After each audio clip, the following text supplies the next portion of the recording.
la chanteuse Oshi en a encore pris pour son grade le 7 avril dernier.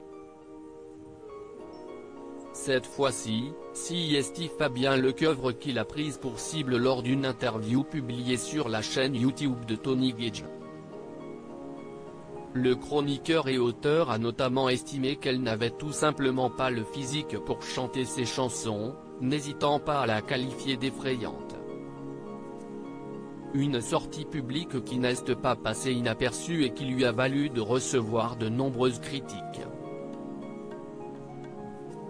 Fabien Lecoeuvre était donc invité de Touche pas à mon poste ce jeudi soir pour tenter d'éteindre le feu qu'il a allumé. En vain puisqu'il n'a pas été vu sur le plateau. En direct, juste avant de rendre l'antenne, Cyril Hanouna a finalement décidé de zapper cette séquence. Il a déclaré « Sachez que j'ai décidé pendant l'émission de ne pas en parler parce que c'est vrai que Oshi c'est une chanteuse que j'adore et je n'avais pas envie de revenir là-dessus ce soir. Je pense qu'il faut vraiment qu'on passe à autre chose dans cette affaire. C'est une personne que j'aime énormément et qui a beaucoup de talent et ça n'aurait fait que remuer le couteau dans la plaie. Elle est belle », a alors lancé Géraldine Maillet. Cyril Hanouna a peut-être reculé après avoir vu que de nombreuses stars ont soutenu Oshi quand même. Pokora et Louane. Pour rappel, Fabien Lecoeuvre ne s'est pas montré tendre envers Oshi, lui conseillant d'offrir ses chansons à des artistes au physique plus avantageux. Je trouve qu'on a négligé aujourd'hui le rôle du beau chanteur. Il remplissait de leurs photos les magazines à l'époque.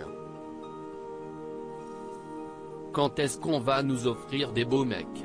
Ou des filles sublimes? Bon, quand vous regardez Oshi par exemple, qui a un talent incroyable, indiscutable. Mais enfin, vous mettez un poster d'Oshi dans votre chambre, vous? Elle est effrayante, a-t-il lâché. Elle est géniale, elle a du talent cette fille, vraiment. Mais qu'elle donne ses chansons à des filles sublimes. Oshi a forcément eu vent de ces critiques désagréables. Tellement grave de tenir ce genre de propos. On lui offre un poster ou un miroir? J'hésite, a-t-elle commenté sur Twitter. Après quoi, Fabien Lecoeuvre avait tenté de s'excuser une première fois. Mais le mal était fait et il se retrouve aujourd'hui banni des concerts de la chanteuse de 24 ans. Moi je ne veux pas de vous dans mes concerts. Mes concerts sont des lieux safe pour mon public. Vos propos sont trop graves pour que vous soyez quelqu'un de bien, lui a-t-elle adressé.